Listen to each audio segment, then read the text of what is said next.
Salaamaaleykum chers internautes, salaamaaleykum chers panafricains, salaamaaleykum chers historiens, salaamaaleykum chers sénégalais sénégalaises. Man la seen mbokk seen xarit Serigne Fallou Sène, historien analyste géopolitique. te nag àdduna bi yënguwaat na li ko yëngal en est que ñëpp ñu ngi ci actualité. Le président Donald Trump moo dem ba ci benn pays Amérique latine capturé fa seen président pays Amérique latine boobu nag mi ngi tudd le Venezuela te ji le Venezuela nekk na benn dëkk boo xam ne c'est un pays riche en ressources énergétiques, riche en ressources naturelles, mais un pays pauvre politiquement. Vous voyez léegi pourquoi Donald Trump dem dugg ba ci dëkk bi jàpp le président Maduro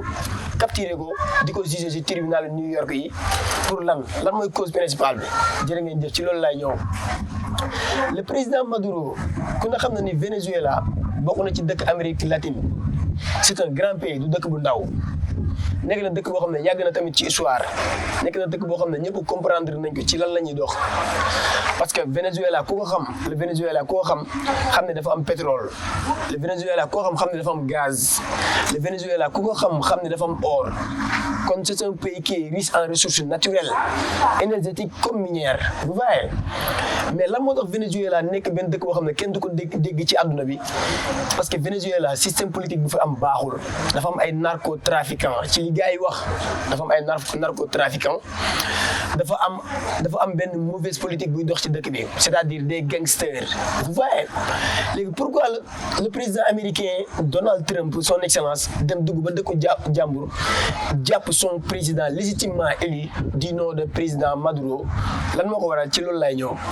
jërë ngeen jëf. Donald Trump ku ne xam na ni les États-Unis d'Amérique ce sont des dépendants concernant le domaine des ressources énergétiques.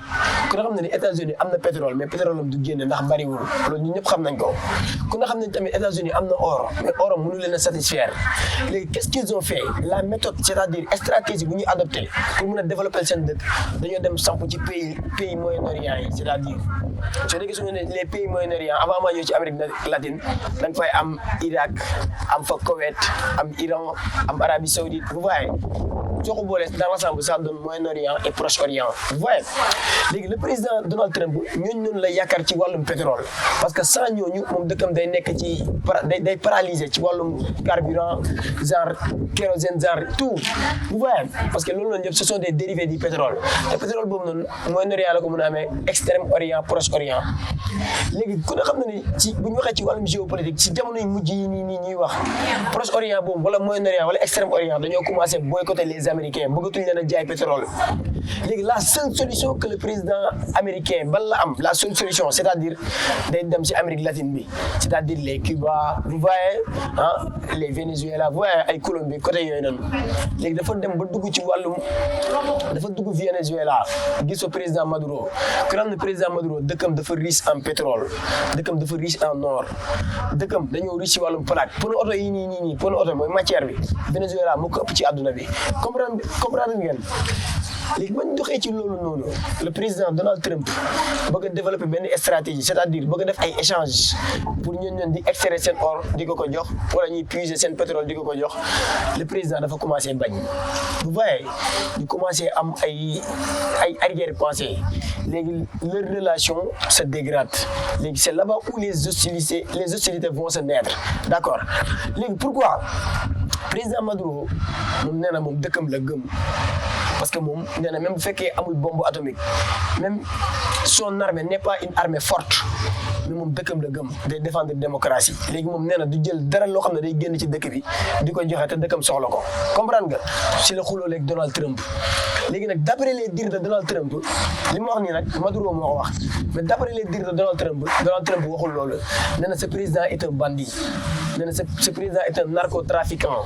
maanaam ci wàllum drogue lay dox, ci wàllum bandi, comprendre nga. Donald Trump nee na ce président est un président discrédité sur la scène internationale, c'est ça. léegi Trump bu na la def mooy dafa yebal ay soldats am, te nga xam ne l'armée américaine est la plus forte armée.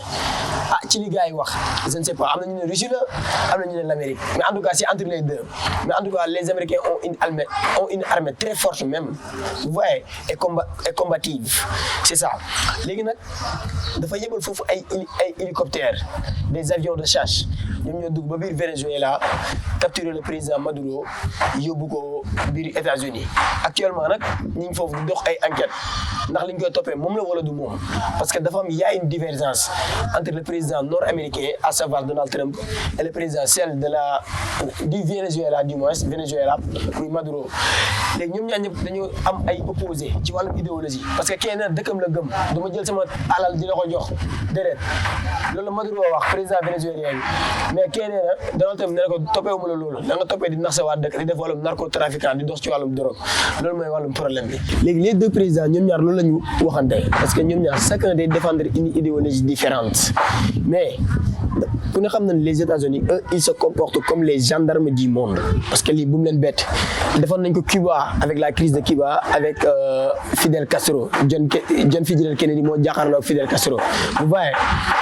ensuite ñu ñëwaat ci beneen contexte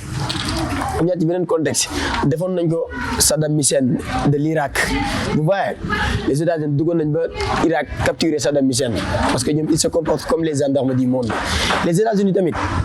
avec Nikita Khrouchtchev moo doon défendre Cuba léegi Cuba boobu noonu à la tête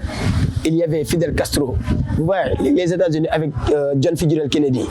mooy la crise des missiles de Cuba vous vous rappelez yéen a ngi koy fàttaliku États-Unis yàgg na lancer ay opérations pour capturer les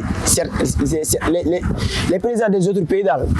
ñoom boo leen laajee lan moo tax ñu def loolu dañ naan la pour assurer la souveraineté et restaurer la démocratie ñoom d'après les dires des États-Unis ñoom loolu la ñu wax mais opinion publique bi àdduna bi nee na demewul loolu dañ ne États-Unis bu soxlawee intérêt am lu mu bëgg a extraire am lu mu bëgg a jël ci yow mënatu ko jot wala ngeen am ay divergence politique dañ lay commencé jaay doole loolu la àdduna bi wax mais nag Venezuela boo gisee ñu doog ko opération bi mu réussir dugg ba ci dëkk bi capturer seen président bu mu leen bett parce que Venezuela mooy le seul dëkk ci àdduna bi am pétrole am or bu bari ba pare nekk benn dëkk boo xam ne dafa pauvre c'est riche en ressources mais c'est pauvre politiquement par la mauvaise gouvernance vous voyez nii la demee donc lii bu mu leen bett ci àdduna bi yëpp xam nañ ni à chaque fois les États-Unis dañuy wàcc jouer le rôle d'un gendarme pour capturer certains présidents seen i wax présidents yoo xam ne dañuy ay dictature lañ kan moo bombardé la Libye avec l'OTAN du ma ne les États-Unis mais ñun ñëpp xam nañ li xew du ma wax vous voyez ñu at ci beneen anam dafa am ay dëkk yoo xam ne moom mën nañ lay wax sax dañ leen a yeb parce que les États-Unis ñii ñemewuñ ko def la Corée du Nord benn les États-Unis ñemewuñ def ni la Russie les États-Unis ñemewuñ def ni la Chine parce que dëkk yi may wax li yëpp ni sax ce sont des grandes puissances même puissance commerciale ou bien puissance dans le domaine des armes c'est ça te li ma ne woon seen analyse bi merci beaucoup les gars